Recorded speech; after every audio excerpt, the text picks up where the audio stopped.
Šiandien aš noriu su jumis pasikalbėti ir pakalbėti apie užtikrinto vadovo kelią ir apie 3 sritis augimo ir sėkmei naujose etapuose.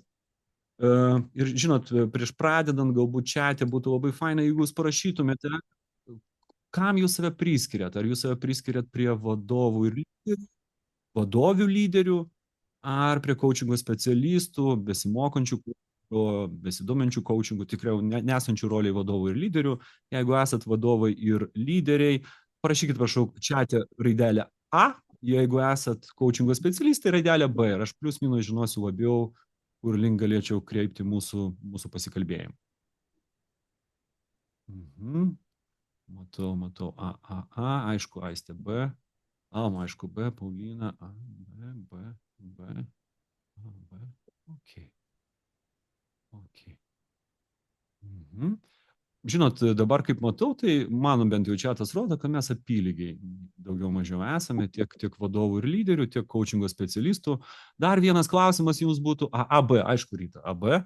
Ir vienas klausimas būtų apie tai, kaip jūs, kokiu balu jūs įvertintumėte savo šiandien ketinimą būti čia ir dabar. Tai jeigu balų skalė būtų nuo 1 iki 9, kur 1 yra mažiausiai šiek tiek, ar turiu telefoną kažką paskrolinsiu, o 9 būtų 100% būsiu čia ir dabar pranešime, tai kokį jūs balą savo parašytumėt? Nuo 1 iki 9. O, Nesa 9, Asta 9, Edita 6, Karolina 8, Aistė apie 6, gerai. Audronė, Raimonda, Evelina 7, Virginija. Irgi gražu, ačiū. Ačiū. Marijanas 5. Žinot, priklausomai nuo to balo, kokį jūs rašėt, vėlgi, klausimas toks, o ko reikėtų jums tam, kad galėtumėt pusę balo padidinti savo ketinimą būti čia ir dabar? Gal reikia kažką pritildyti, gal kavytės geros pasigaminti, gal dar kažkas, tai tiesiog nežinau, spėlioju, klausiu jūsų. Ir dabar mes einame galbūt jau temos link. Tai pirmas klausimas, kuris gali kilti, o kodėlgi būtent aš ir būtent apie tai šneku. Tai aš esu sertifikuotas coachingo specialistas ir dirbu su vadovais ir lyderiais. Ir šiandien tai kuo aš dalinsius, yra tai, ką aš kaip ir apibendrinau iš mano pokalbių ir darbo su vadovais ir lyderiais. Su jais aš dirbu nuo 2003 metų.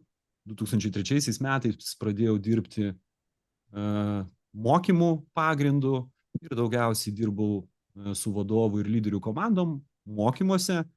Ir jau 6 metus arba 7 metus vis labiau save įvardinu sertifikuotų coachingo specialistų arba coachingo specialistų. Tai yra, coachingas atsirado kaip įrankis, tinkamas įrankis mano gyvenime, pirmiausiai padėti vadovams jų kasdienybėje, o vėliau vis daugiau ir daugiau coachingas erdvės mano kasdienybėje užėmė.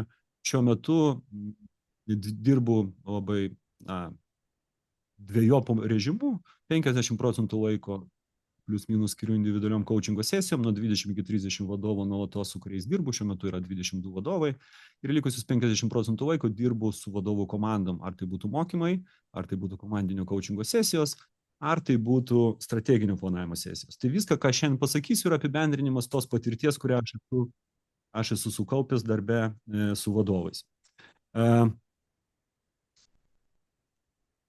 Jeigu sakyčiau, kad vienas dalykas galėčiau pareklamuoti arba pasakyti, tai daugiausiai rašau LinkedIn, rašau apie vadovus ir vadovų komandas, ir taip pat kviečiu, esant norui ir galimybėje, užsiprenumeruoti naujienoraštį 1 kartą per savaitę. Jis išeina ir ten daugiau mažiau yra koncentruota informacija apie tai, ką aš parašau kitur. Ir vienas unikalus turinio vienetas, kurio artimiausiu metu niekur nebus, tai yra savaitės refleksija. Naujienoraštis išeina sekmadienį. Ok, bet dabar einant prie vadovų. Kalbant apie vadovus, matyt, pirmiausiai, nes pranešime yra, irgi paminėta tas užtikrinto vadovo kelias, pirmiausiai, matyt, reikėtų mums su jumis pasitarti arba susitarti. Prašau, gal turit kortelę? Kaip sakot? Aha, tai grįžtam atgal, taip? Tai grįžtant prie vadovų, tai kas yra tas sėkmingas vadovas? Nes žodis sėkmė, aš paminiu savo pranešimo pavadinime, tai mano galva, ir ne tik mano galva, aišku, sėkmingas vadovas yra tas, kuris atitinka šitos 3 bruožus. Pirmas dalykas, sėkmingas vadovas tai yra tas, kuris nuolat palaiko ambicingus tikslus. Kalbant apie tai, kur jis yra, tai gali būti visos organizacijos tikslai, tai gali būti jo asmeniniai kaip vadovo tikslai. Ir kalbant apie komandą, tai gali būti, tai yra jo vadovaujamas komandos tikslai. Mes visą laiką turime palaikyti tų tikslų adekvatumą. Nes, jeigu tai paprastai labai kalbant, jeigu mes visuomet visus tikslus pasiekėm 100% ir daugiau, tai tikriausiai tose tiksluose ambicijos. Ir jie nebuvo pakankamai ambicingi, tai reiškia, mes kažkur tai norėjom pasisaugoti. Tai reiškia, kažkur tai mes patausojam save ir tuo pačiu metu nesudarim pagrindo savo komandos ir organizacijos potencialo realizavimui. Antrasis dalykas, kurio turi rūpintis vadovas, kuris vadina save sėkmingu, mano galva, tai yra tas, kuris nuolatos užtikrina, kad komanda yra geriausia įmanoma jos versija. Tai reiškia, kad mes dirbam su tuo, ką šiuo metu turime pirmiausiai, ar ne, su tai žmonėm, kai turime, su tom struktūrom, ką turime, ir tam mes panaudojame įvairius paprastus įrankius, pavyzdžiui, tai yra grįžtamasis ryšys savalaikis, tai yra savarankiškumo skatinimas, tai yra psichologinio saugumo kūrimas, tai yra pažinimas kiekvieno komandos narių įsitraukimo poreikio ir taip toliau panašiai. Ir vadovas nuolat turi suktis apie tai, kad komanda tokia, kokia jinai yra, šiuo metu būtų geriausiai įmanoma jos versija, kartu žiūrint apie tai, arba žiūrint į būdus arba galimybės, kaip tą komandą galima būtų dar pagerinti. Ir trečias dalykas, kuris yra mano nuomonė vienas svarbiausias, tai yra tai, kad aš, sėkmingas vadovas, paruošiu komandą sėkmingai veikti ir be manęs. Ir tam, kad aš tą padaryčiau, jau atsiranda sistemų poreikis. Pirmas dalykas, aš turiu suprocesuoti, tai reiškia, aš turiu dirbti ir apmastyti komandos procesus, ar ne, tam, kad aš nebūčiau visą laiką ta grandis, subjektyvi grandis, nuo kurios viskas priklauso ir be manęs niekas nefunkcionuoja tinkamai. Antras dalykas, aš turiu galvoti apie ownershipą, kitaip tariant, savarankiškumo, įsitraukimo irgi komandos narių skatinimą, kad komanda galėtų spręsti be manęs. Aišku, lyderystės auginimo dalis čia eina ir mano galva eina nemaža dalis ir to darbo, kuris yra vadinamas ir vadovavimas arba darbas coachingo stiliumi. Antras dalykas, kadangi kalbu apie neužtikrintumą arba užtikrintus vadovus, tai pakankamai dažnai susiduriu su tuo, kad mes šiek tiek pasiklystame savokose. Ką reiškia neapibrėžtumas ir ką reiškia neužtikrintumas. Neapibrėžtumas tai yra išorė, tai yra išorinės sąlygos, išorinės aplinkos savybės. O neužtikrintumas tai yra vidus. Neužtikrintumas yra apie mane, apie tai, kaip jaučiuosi aš, arba apie tai, kaip jaučiasi vienas ar tai kitas mano komandos narys. Kartais būna taip, kad vadovai lyg ir galvoja apie tai, kad jie kažkada galės kažkokiu tai paslaptingu būdu sumažinti arba panaikinti neapibrėžtumą. Tai, kas yra išorinė savybė. Ir tada, kada to neapibrėžtumo aplinkoje nebus, bus visi procesai aiškus, kaip generuoti vertę, viskas bus aišku, konkurentai, partneriai, klientai ir taip toliau, kažkuriuo momentu, tai tada man bus ramu. Deja, kalbant apie bet kokį dabartinį mokslinį apibrėžimą dabartinės aplinkos, mes tiesiog turime priimti kaip konstantą tai, kad neapibrėžtumo šiuolaikiniai sudėtiniai visuomeniai ir aplinkoje mes nepanaikinsime niekada. Tai kitaip tariant, bandant kovoti su neapibrėžtumu, tai kovojam su vėjo malūnais. Vienintelis dalykas, su kuo mes galime dirbti, tai yra ir kalbėti apie ką, tai yra kalbėti apie neužtikrintumą, kalbėti apie save, arba ten komandos nario, konkretaus komandos nario neužtikrintumą, arba komandos kaip visumos sudėtinį neapibrėžtumą. Ir su tuo mes tikrai galime dirbti. Ir kalbant apie užtikrintumą, kai aš sakau, kad ir dirbu su lyderiais, jiem judant užtikrintumo link, dažniausiai tai yra lyderiai ir vadovai, lyderės vadovės, judančios į naujus etapus, nauji tikslai, naujos pareigos, nauja komanda, arba naujas poreikis sutvarkyti savo gyvenimo, darbo ir poilsio balansą ir taip toliau. Aš sakau, kad užtikrintumas yra apie 3 dalykus. Pirmas dalykas tai yra kas aš, 3 klausimai. Antras dalykas tai yra ką daryti. Ir trečias dalykas, kaip kaip aš galiu tą padaryti. Ir kai aš žinau, kas aš esu, žinau, ką daryti, ko aš noriu iš savo lyderystės kelionės. Ir trečias dalykas, aš žinau, kaip tai aš galiu pasiekti, pasitelkiant savo kolegą, savo komandą, pas mane atsiranda daugiau užtikrintumo ir daugiau pasitikėjimo savimi, savo jėgomis. Ir natūralu, kadangi kintamieji keičiasi, tiek atsakant į kas, atsakant į ką, atsakant į kaip, aš nuolat turiu judėti ir dirbti su šitais elementais, vis atnaujinant juos savo atsakymus. Dar vienas dalykas, kurį labai svarbu pažymėti, kad šiuolaikiniai visuomeniai, aš taip sakau, kad klausimos kaip arba klausimo kaip iš principo neegzistuoja. Mes negyvenam viduramžiais tam, kad žinome, kad Lietuvoje yra 3 didikų bibliotekos, kur yra kažkokia knyga, kur yra kažkoks tai receptas, kaip kažką tai padaryti, kaip efektyviai deleguoti. Ir tuomet mes bandome įsiprašyti, jeigu nesam patys tie didikai, pas tą didiką biblioteką ir dar prieš tai išmokti skaityti. Šiuo metu visi atsakymai kaip yra viename įrankė, kuris dažniausiai būna rankinukė arba mūsų kišeniai. Tai čia aš taip šiek tiek ir pašaržuosiu ir pajuokausiu, kad jeigu coachingo specialistai koncentruojasi tik į pagalbą su atsakymu į klausimą kaip, tai pirmas dalykas tikriausiai arčiau yra mentorystės, arba arčiau mokymų, arba arčiau konsultavimo negu arčiau coachingo, ar ne? Ir antras dalykas, šiuo metu mes jau nebegalim padaryti, dažniausiai nebegalim padaryti tai geriau, negu pavyzdžiui daro koks nors įrankis kaip ChatGPT.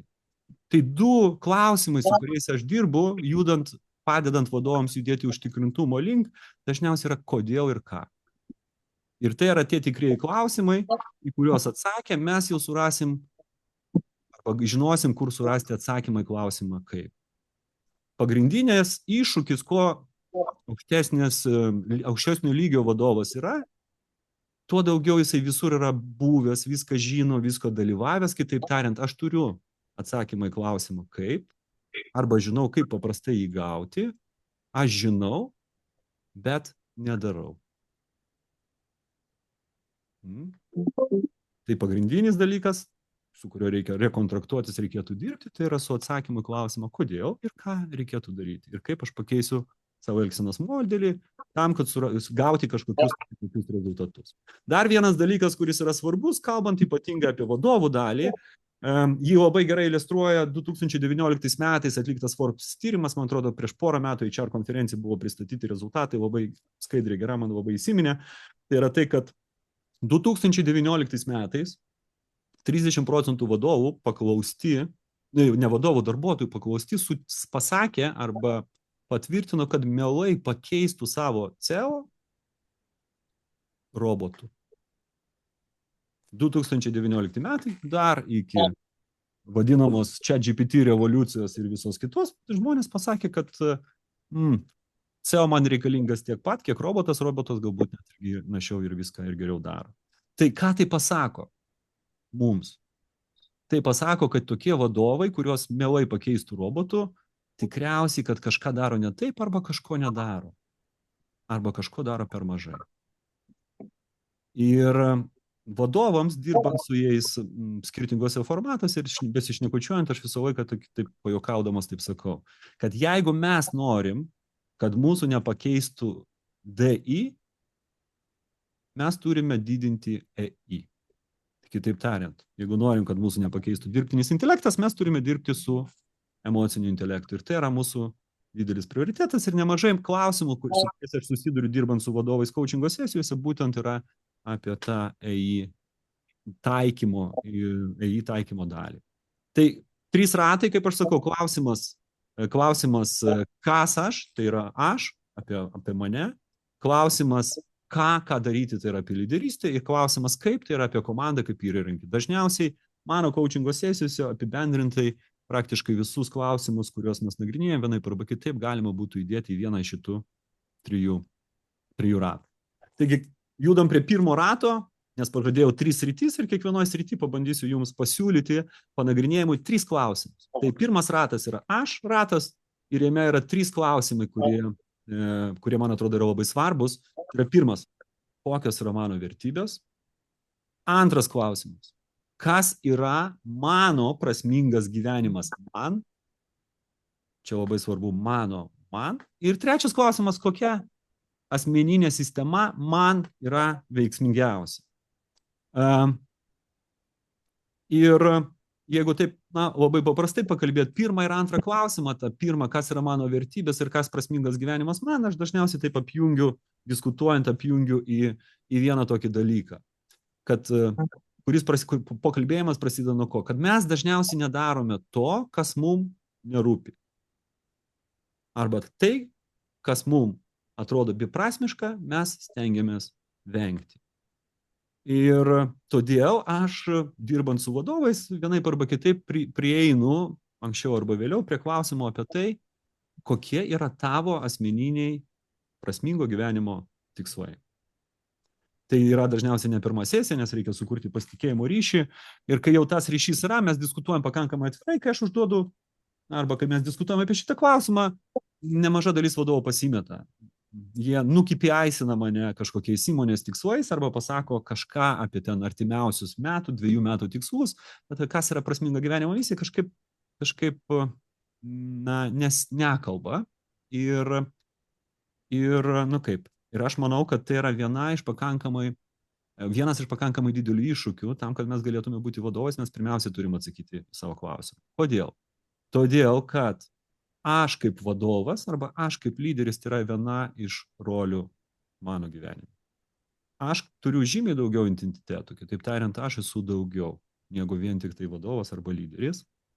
Ir mano darbas arba mano rolė vadovo arba lyderių tai yra įrankis kažkokiam mano tikslui pasiekti.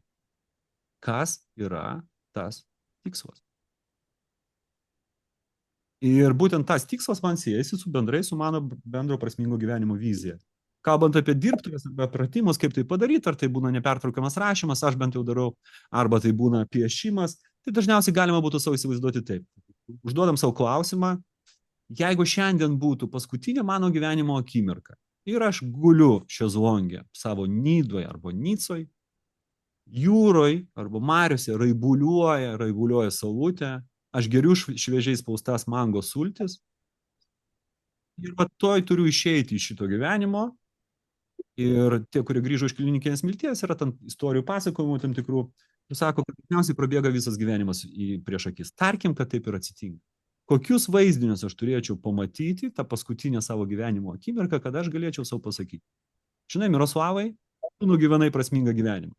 Bent jau pabandėjai padaryti viską, ko norėjai. Kas tenai turėtų būti? Ir dažniausiai, jeigu mes apie tai pagalvojam, ten tikrai nebus mano vien tik tai akimirkos susijusios su mano kaip lyderio arba vadovo rolė. Tikrai ten nebus gazelės apdovanojimai, verslo žinios, vakarėlis su mano komanda, įmonės pasiekti tikslai, pažangiausių darbuotojų apdovanojimai, taip toliau panašiai. Ir kad tai būtų vienas, kitas arba trečias vaizdinys. Ten tikriausiai bus visiškai kitokie dalykai.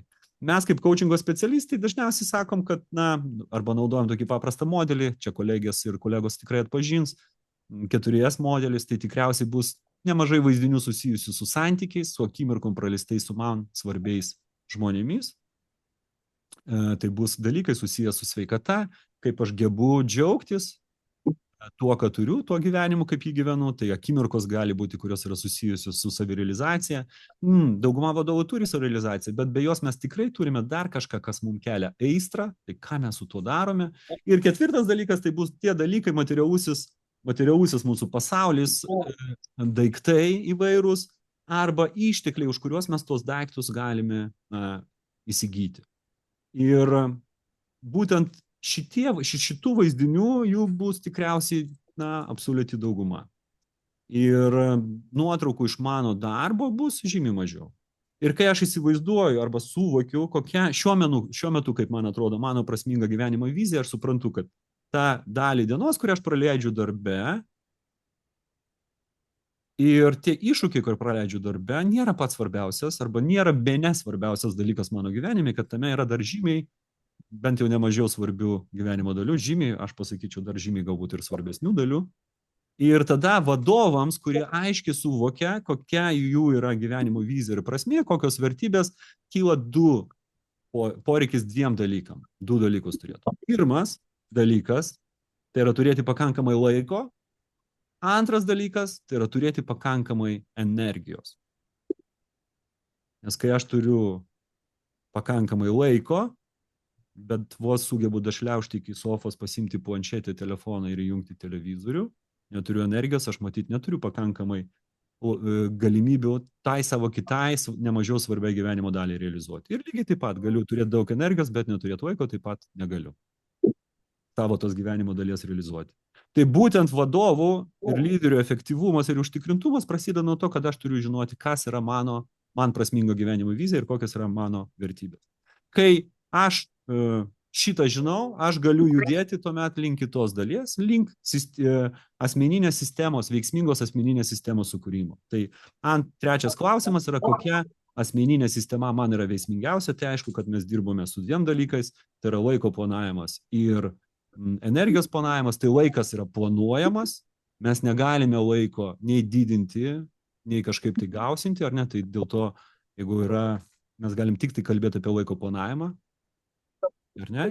Ir mes galime kalbėti apie energiją. Energija yra atsinaujinantis išteklius, tai galime kalbėti apie skirtingos energijos dydžius. Tai kai mes su vadovais turime pasitikėjimų, viena iš sričių, kur dirbam su laiku ir su energija. Energija turi keletą lygmenų, bent jau 4 lygmenys, tai yra fizinis lygmuo, tai yra susijęs su kūno energija, tai yra emocinis lygmuo, su nuotaika ir emocijomis, kaip galima būtų valdyti emocijas ir visą kitą, tai yra dėkingumai, dienoraščiai ir taip toliau panašiai. Tai yra protinis lygmuo susijęs su koncentracija. Ir ketvirtas, tai yra dvasinis lygmuo, tai yra prasmė ir motyvacija.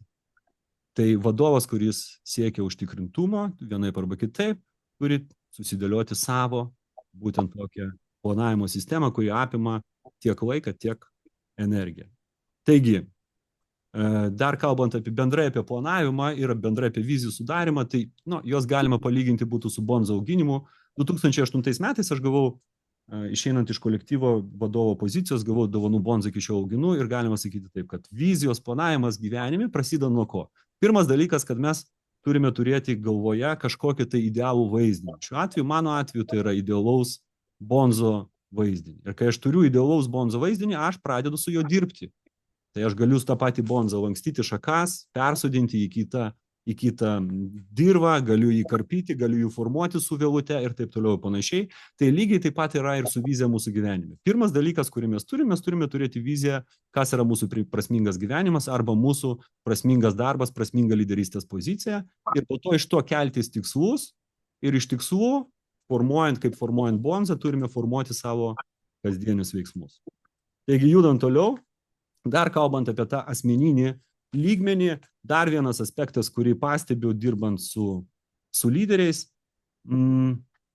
kad labai daug lyderių labai daug daro, labai daug dirba, bet labai mažai būna. Ką reiškia daryti? Tai daug labai lyderių, busy, labai užsiėmė visą laiką, kažką tai daro, planuoja, įgyvendina ir taip toliau ir panašiai, kažkas tai vis pas juos yra labai daug laiko, daug veiksmo, jis sako, aš neturiu net laiko, dabar coachingo sesija, čia kažkur kažką, vis darau, bet labai mažai yra būti, tai yra labai mažai tinkamų nuostatų, vidinio darbo su vidiniu dialogu, darbo su vidiniu veikimo modeliu ir jo peržiūrimu ir taip toliau panašiai.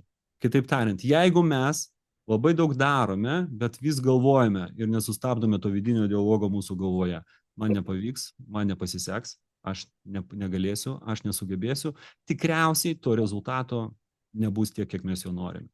Lygiai taip pat, jeigu mes esame lyg budistai, mes esame būti būsenoj, mes turime suformuotas tinkamas nuostatas, turime vision boardą pasidarę, kiekvieną rytą kažką tai manifestuojam, bet ir sėdim toj budistų būsenoj ir mažai ką darom. Kalbant konkrečiai apie lyderystę ir vadovavimą, tikriausiai to rezultato irgi nebus. Tai coachingo sesijose mes visą laiką pasižiūrim, ar ne, ir aš pasižiūriu, ar yra pakankamai tų dviejų sudedamųjų dalių. Yra ne tik tai daryti, ne tik tai veiksmai, bet ir tinkamos nuostatos ir veikimo modelis ir atvirkščiai. Jeigu yra tinkamos nuostatos ir veikimo modelis, ar pakanka darimo tam, kad mes galėtume judėti tinkamų rezultatų link.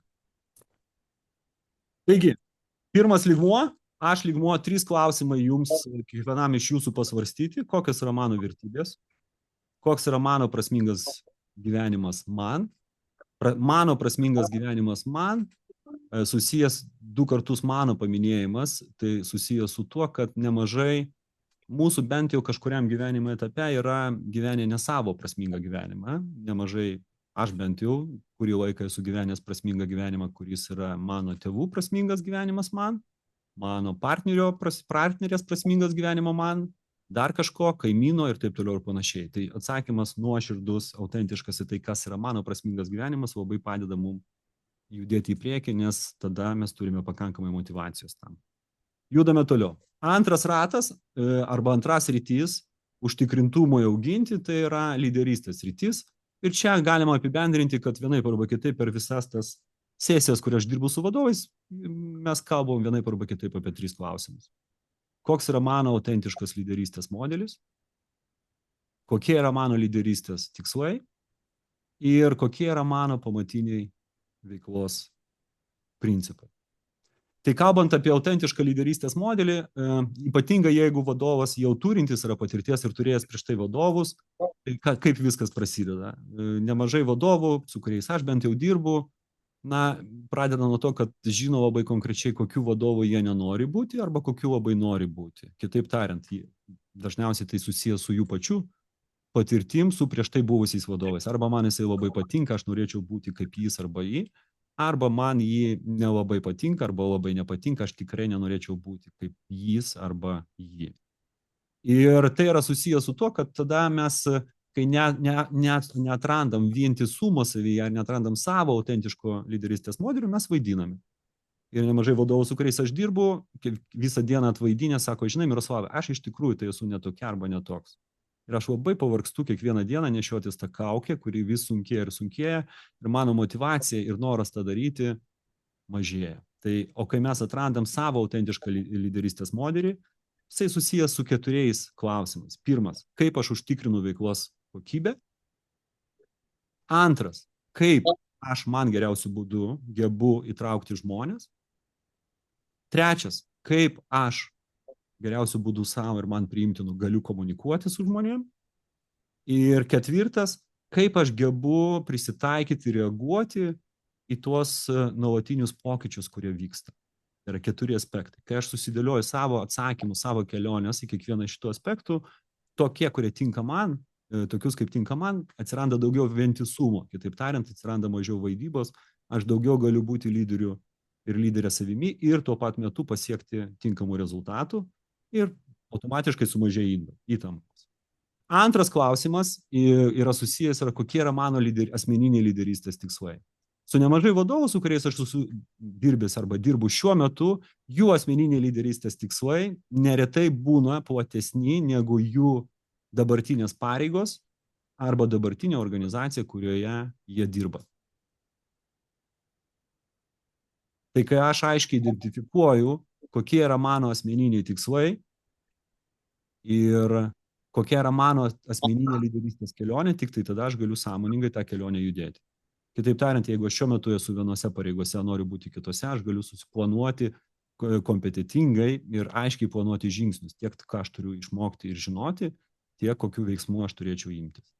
Ir trečias dalykas, kuris yra irgi labai svarbus, ypatingai kalbant apie vadovus, kurie kyla organizacijų iš apačios į viršų ir klausimą, kurį mes dažnai sprendžiame, tai yra kokie yra mano pamatiniai veiklos principai. Vadovai, kurie toj pačioj organizacijoj kylo karjeros laiptais aukštyn, neretai susiduria su ribų perbraižymo iššūkiu. Iš pradžių aš buvau su ta pačia komanda, mes buvome viename lygyje, buvome draugai, kartu burnojam apie tos vadovus, kurie kažko nepadaro, kažką ne taip daro ir taip toliau panašiai. Ir dabar aš staiga tampu vienu iš tų vadovų viršui.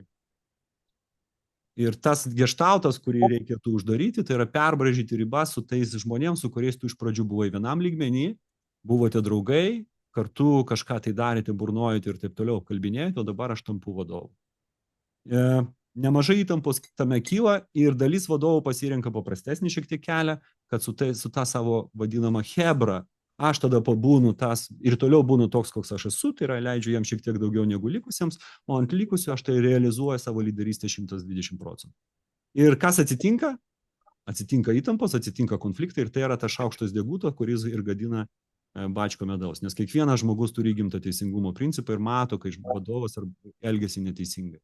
Jeigu vadovas nerealizuoja principų lead by example arba vadovavimas savo asmeniniu pavyzdžiu ir atsiranda segmentuotas, selektyvus traktavimas skirtingų žmonių, taip pat elgesi ir vadovo komandos nariai. Tai kitaip tariant, jeigu mes norime būti vientisais vadovais ir stipriais, tai pirmas dalykas tai yra, jeigu norim, kad kiti nevėluotų, turėtume patys nevėluoti. Jeigu norime, kad kiti atliktų, mūsų komandos nariai atliktų užduotis, mes tada turėtume patys bent jau stengtis ir atlikti tas įsipareigojimus, kuriuos esame prisijėmę prieš komandą. Jeigu norime, kad kiti neskleistų gandų kažkokių arba paskalų mūsų organizacijai, tai patys nedalyvaukim juos girdint, toleruojant, o galbūt ir su kažkuo apie tai pasikalbant.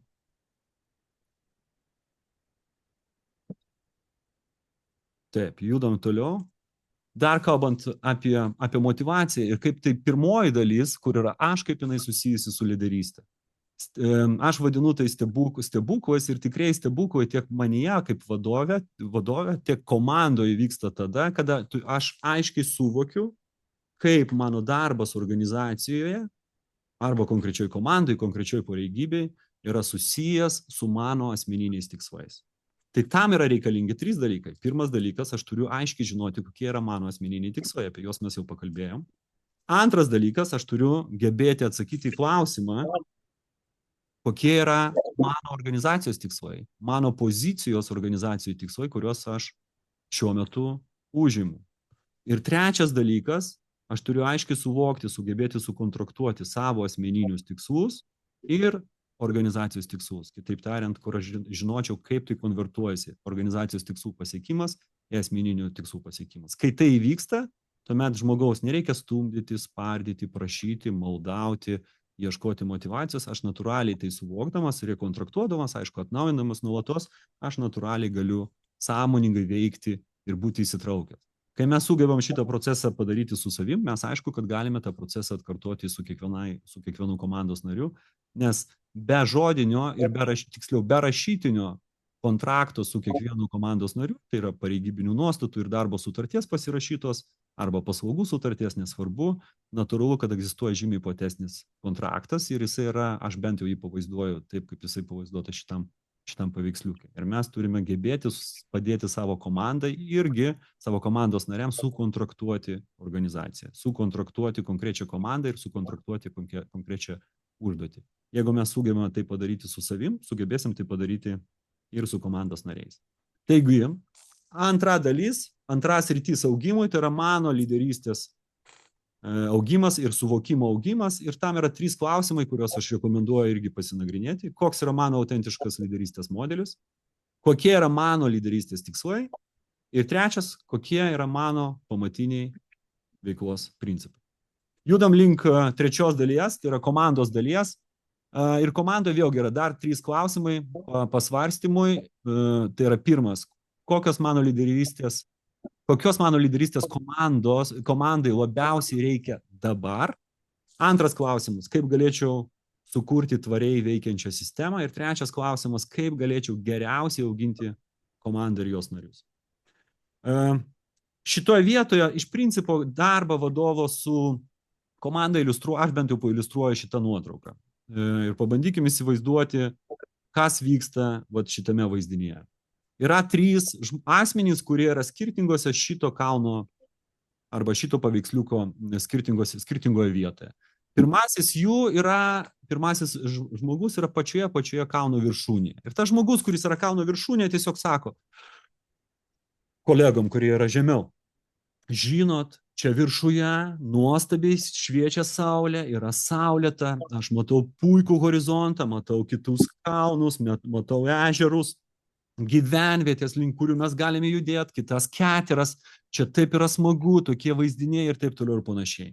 Žmogus, kuris yra kažkur yra per vidurį, aišku, galvoja vieną, o sako kitą, nes mandagus yra, galvoja, sako, jūs žinot, jokios čia saulės nėra, čia šiaip šalta, čia lyja, plapia čia yra ir labai slidu, čia galima paslysti ir susižeisti.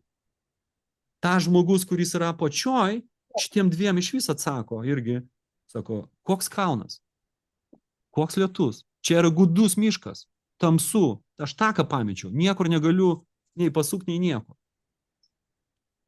Ir tikriausiai pagauna tą analogiją, kokią aš bandau su šito kalnu atvaizduoti, tai yra 3 žmonės, kurie yra skirtingose pozicijose. Tai yra tas žmogus vadovas, kuris yra pačiam viršui, tai yra per vidurį tas žmogus, kuris yra vidurinės grandies vadovas, tas žmogus žemiau, tai aišku, tas pradedantis vadovas ar team leadas, o galbūt netgi ir tiesiog specialistas.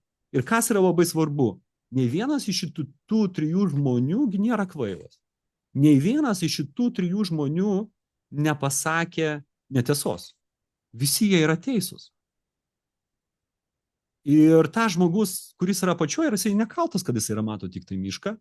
Ir ta žmogus, kuris yra per vidurį, jis yra irgi nekaltas, kad jisai dar nemato tos saulės, bet šiuo metu jo lygmenyje lyja lietus. Nei vienas iš jų, nei tas, kuris apačioje, nei tas, kuris yra per vidurį, nebuvo kalno viršūnėje šiuo metu. Jie nežino, kas ten yra. Todėl mes, tai yra tie žmonės, kurie yra kalno viršūnė, mes esame atsakingi, kadangi jau matome labiau, matome plačiau ir be to mes jau šitą visą kelionę nuo apačios iki viršaus esame praėję. Mes esame atsakingi, kad galėtume komunikuoti arba galėtume pasakyti kiekvienam iš tų žmonių esančių kitose kelionės etapuose jam tinkama kalba arba jai tinkama kalba ir forma tai, ką mes norime pasakyti. Tai yra komunikuoti tinkamai, palaikyti juos, užmotyvuoti, kad netgi jeigu yra šalta ir lyja, reikia judėti, arba netgi jeigu gudus miškas, už to miško vis tiek išėjus iš tako mes prasidės kopimas į kalną. Ar ne? Tai labai dažnai tie lyderiai ir pačioj viršui pradeda kalbėti apie tokias kažkokias tai savokas. Mes čia didinsim EBITDA, susiliesim, didinsim pelningumą, taip toliau ir panašiai. Ir jie yra teisūs. Bet lygiai taip pat yra tas teisus žmogus, kuris yra pačioj ir sako, kas tai yra EBITDA? Kas tas pelningumas? Jūs man galite pirštinės ir darbo įrankius tinkamus įsigyti. Kiekvienas iš jų yra teisus.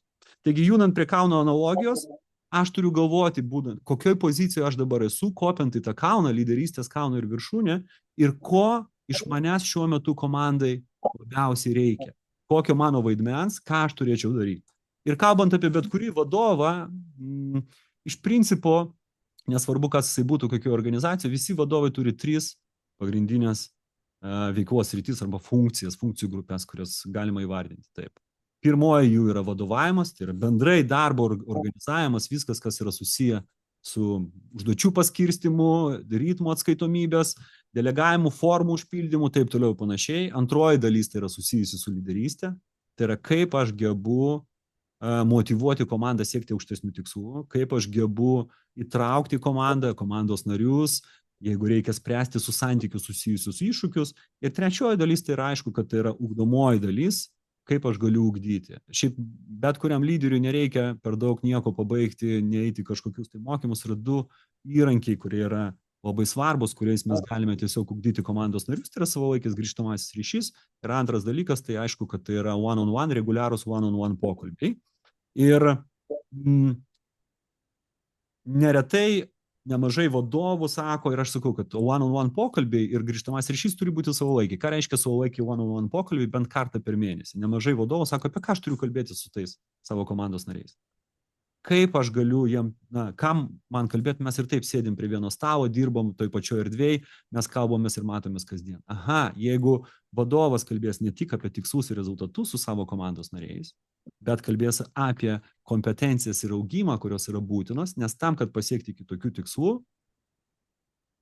reikia turėti, matyti ir kitokių kompetencijų. Ne? Ir trečias dalykas apie motyvacijos santykį, kas iš tikrųjų rūpi tau, ko tu sieki, tai tada mes tik tai galime sakyti, kad vadovas vykdo visas funkcijas susijusias su individualiais veiklos pokalbiais. Ir tam tikrai reikia daugiau laiko, negu vieną kartą per pusmetį arba vieną kartą per metus susitikimas veiklos vertinimo pokalbiui. Aš pasakysiu labai paprastai, jeigu jūsų savo komandos nariais susitinkantį 1 arba 2 kartus per metus per veiklos vertinimo pokalbius, tokių pokalbių nereikia. Jie sukuria daugiau žalos negu naudos. Vadovas ir komandos narys turi tą patį 15 plus 5 klausimus. 15 vadovas, iš jų, ką aš turėčiau padaryti, standartinius, ką aš turėčiau padaryti, kad tu dirbtum geriau. 5 turi komandos narys, čia šaržuojant, aišku, vienas iš jų pagrindinis, kada tu man padidinsi atlygį. Santykiai yra asimetriniai, tai yra galios pozicija yra vadovas, komandos narys ateina net nepasiruošęs pakankamai dažnai, tik vadovas atneša ir jaučiasi kaip prieš mažesnį arba didesnį egzaminą. Ne pas visus, bet neretai taip, bent jau man tenka susidurti su vadovais, kurie taip dirba, ar ne? Ir tai yra nesmagus etapas. Tai mes dirbdami savalaikiai ir dažnai susitikdami su komanda, kūrėme ryšį ir tada panaudodami tą ryšį, aišku, galime su jais siekti ir kitokių rezultatų. Bet nemažai vadovų pasirenka labiau lakstyti negu mąstyti. O vadovo pagrindinė funkcija visgi yra mąstyti daugiau negu lakstyti. Bent jau taip aš laikau. Ir tuo pat metu, jeigu judant toliau, antras klausimas, kurį mes turime galvoti, nes tai yra su ta trečioji dalimi susijusi, tai yra, kaip aš galiu tai padaryti sistemingai. Nes jeigu mes judame bent jau į komandos dalį, mes turime galvoti apie tai, kaip aš galiu sukurti veikiančią sistemą. O veikiančią sistemą aš turiu kurti tam, kad galėčiau ruošti komandos tam laikotarpiu, kai manęs nebus. Jeigu atsimenat 3 pamatiniai lyderystės tikslai, viena iš jų yra paruošti komandą tam laikui, kai manęs joje nebus. Ir būtent tam aš ir turiu galvoti apie įvairius veiksmus. Tai yra apie tikslų kelimo sistemą, apie grįžtamo ryšio suteikimo sistemą, apie one-on-one pokalbių sistemą, apie atskaitomybės sistemą ir taip toliau. Tai šitie sistemos elementai arba jos apmąstymas irgi mano coachingo sesijose su vadovais užima nemažai laiko, kurie būtent apie tai reflektuoja. Ir dar vienas dalykas, kuris yra susijęs būtent su komanda, tai yra galvoti tinkamų tikslų perspektyvoje ir kasgi yra tie tinkami tikslai. Ir aš savo pats susidėliojau tokią paprastą labai sistemą, kokie tikslai yra tinkami arba suprantami man. Tai pirmas dalykas, tikslas turi būti suprantamas. Apie tai mes jau šiandien su jumis kalbėjom, jeigu aš sakau, kad man reikia padidinti EBITDA, ar aš tikrai suprantu, kas yra ta EBITDA. Ar mano komandos nariai tinkamai ir aiškiai supranta, ką reiškia tikslas. Dirbant su vadovų komandom, jau 7+ metų dar pasidarom tokį testuką. Išdalinom post-it lapukus ir ant jų, nerodant viens kitam, aukščiausio lygmens vadovo komandai, prašau užrašyti atsakymą į paprastą klausimą. Kai jums pasako, kad reikia kažką padaryti greitai, tas jūsų tiesioginis vadovas, apie kokią laiko trukmę jūs dažniausiai galvojate. Užrašykit, nerodykit kitam, duokit atgal man tą post-it lapuką. Ir jie užrašo, duoda post-it lapuką, aš juos suklijuoju. Ir atsakymai yra tokie. Tuoj pat, pakankamai dažnai būna atsakymas vakar, dar būna atsakymas po to, kai aš atliksiu kitus skubius darbus ir skubius pavedimus iki darbo dienos pabaigos ir judam toliau iki savaitės pabaigos. Tai aukščiausio lygmens vadovų komandų vadovai, netgi tų, kurios yra super pelningos, sėkmingos organizacijos, galvodami apie tai, kas yra greitai jų organizacijoje, galvoja 2,5 dienos skirtumų. Nuo čia pat, toj pat, iki po 2,5 dienos, plius minus. Ar ne, įsivaizduoju. Tai suprantamas tikslas, tai kai mes kalbame ir sakome savo komandai, mes turėtume pradėti dirbti efektyviau, našiau, atlik šitą užduotį geriau, greičiau, tai mes suprantam, kad kiekvienas turi visiškai skirtingą žinojimą apie tai yra. Tai yra, kai mes dirbame su komandos tikslais, ar mes tikrai vienodai visi kaip komanda suprantame tikslą ties, kurio dirbam, ar mes vienodai suprantame komandos paskirtį. Ir komandos coachingo sesijose nemažai darbo būtent yra apie tai, kad mes tiesiog susivienodiname savokas ir susivienodiname žinojimą, koks yra mūsų komandos tikslas. Ką mums reiškia produktyviai veikianti komanda? Ką reiškia konfliktas komandai? Ir taip toliau. Tai kai mes jau išsiaiškinome, kalbant apie tikslus, kad jisai yra mums suprantamas, nėra naudojama įvairių keiksmažodžių kaip EBITDA, pelningumas ir taip toliau, arba bent jau mes suprantam, kas tai yra, judame toliau, tas tikslas turi būti prasmingas. Kaip jau ir minėjau nuo pirmos dalies, kad mes linkę vengti atlikti tai, kas mums atrodo neprasminga. Ar ne? Tai aš turiu puikiai suvokti, kaip komandos narys, kaip kaudamas vinys į palėtės, čia yra tiesioginis pavyzdys, kaip aš prisidedu prie organizacijos bendrų tikslų pasiekimų. Ir tai yra, taikant kalno analogiją, tai yra būtent vadovo užduotis gebėti, padėti, suvokti, jeigu reikia paaiškinti, direktyvus labiau metodas, arba padėti suvokti, priklausomai nuo komandos brandos lygio, kaip tai jo veikla, arba kokia jo veikla turi prasme, kalbant apie visą komandą ir visą organizaciją. Tai yra antras lygmuo. Trečias lygmuo, tai aš turiu žinoti, kaip. Taip tariant, aš turiu žinoti kaip pats, arba žinoti, kaip galėčiau sužinoti, kaip atlikti arba realizuoti tą tikslą. Ir tam vadovas vėlgi turi galvoti apie skirtingus įrankius, skirtingus intervencijos būdus, nuo direktyvaus, mentorystės, coachingo stiliaus ir taip toliau panašiai. Tiesiog žinių suteikimo, ChatGPT, Udemy kursas, kas tai galėtų vidinė mokymų sistema, savalaikis grįžtamas ryšys, one-on-one pokalbį ir taip toliau. Ketvirtas lygmuo, su kuriuo mes neretai dirbame coachingo sesijos, yra apie tai, kad ar mūsų, ar aš ir mano komandos nariai turi visus tinkamus įrankius. Galvojant apie įrankius, nemažai dalį, iškart pirmas dalykas, kuris ateina į galvą tikriausiai ir man pačiam, tai yra, ar turi kompiuterį, ten plaktuką ir dar kažką ir taip toliau panašiai. Tai čia yra paprastesnė įrankių dalis. Pakankamai neretai didelė dalis, kalbant apie įrankius, su kuriais mes susidurėm, su kuriais reikėtų dirbti, yra visiškai susiję su nematerialiais dalykais. Jeigu aš sakau komandai, arba komandos nariai, tu turi neši visišką atsakomybę už šitą rezultatą, pakoordinuok kitus, bet aš kitiem nepranešu. Tai ar aš turiu visus tinkamus įrankius? Ne, kiti žmonės tiesiog sako, aš to nedarysiu. Arba jeigu aš pasakau, tu gali dirbti komandos viduje, turi visišką atsakomybę už užduotį, bet jeigu eisi dirbti su kita komanda, prašau man tai pasakyk, nes aš turiu su tos komandos vadovu sutarti. O manęs niekada nėra, nes aš visą laiką gesinu kažkokius tai gaisrus. Tai ar aš suteikiu visus įrankius komandos nariui, kad jisai galėtų būti savarankiškas? Arba owninti, ar ne, būti visiškai atsakingas už sprendžiamą klausimą? Pakankamai dažnai aš galiu būti tuo pačiu pagrindiniu butelio kokliukų komandos nariams.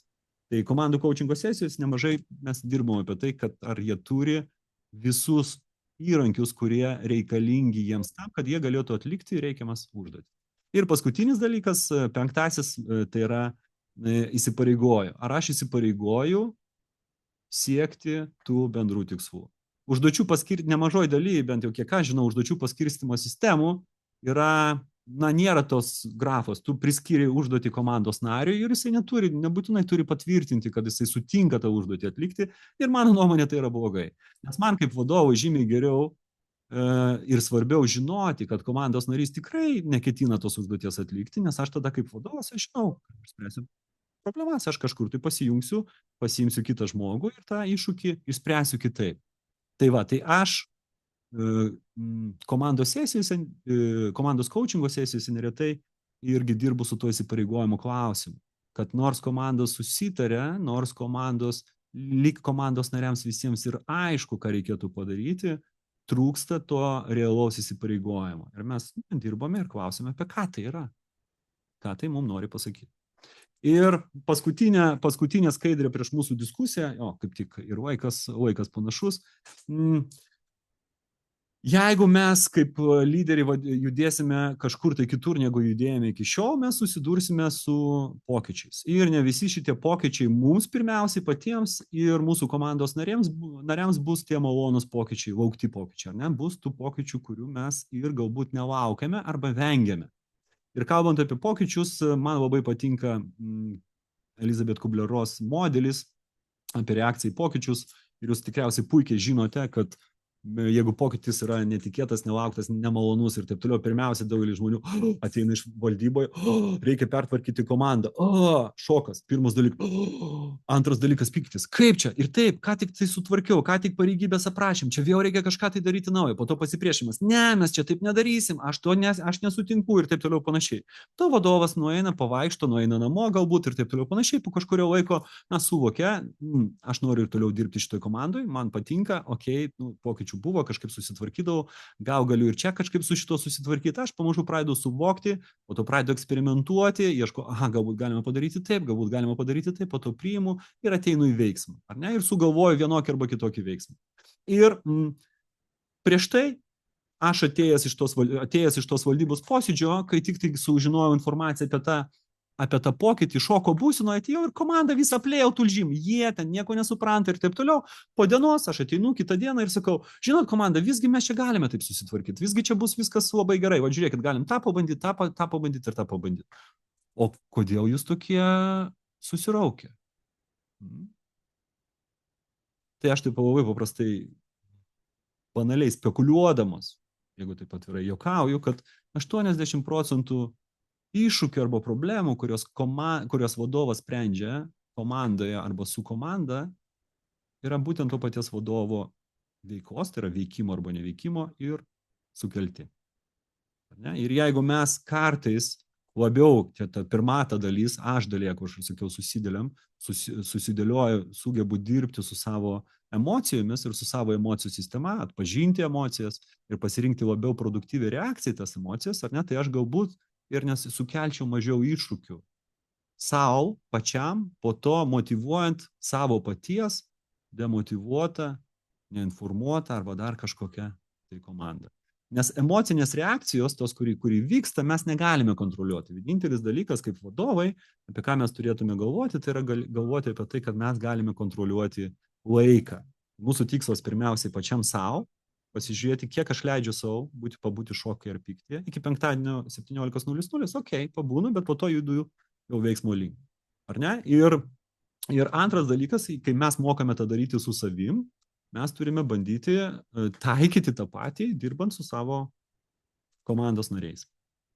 Tai, nes yra vieninteliai 3 dalykai, kuriuos mes realiai galime valdyti, ne tik kaip vadovai, bet ir kaip asmenybės. Tai yra, mes galime valdyti, ką mes galvojame, mes galime valdyti tai, ką mes jaučiame, tai yra emocijų suvokimas, reakcijas į jas, pasirenkant pavyzdžiui, kad pyktį įveiklinant ir ribų perbraižymą. Ir trečias dalykas, kurį mes galime irgi valdyti, tai yra tai, kaip mes elgiamės.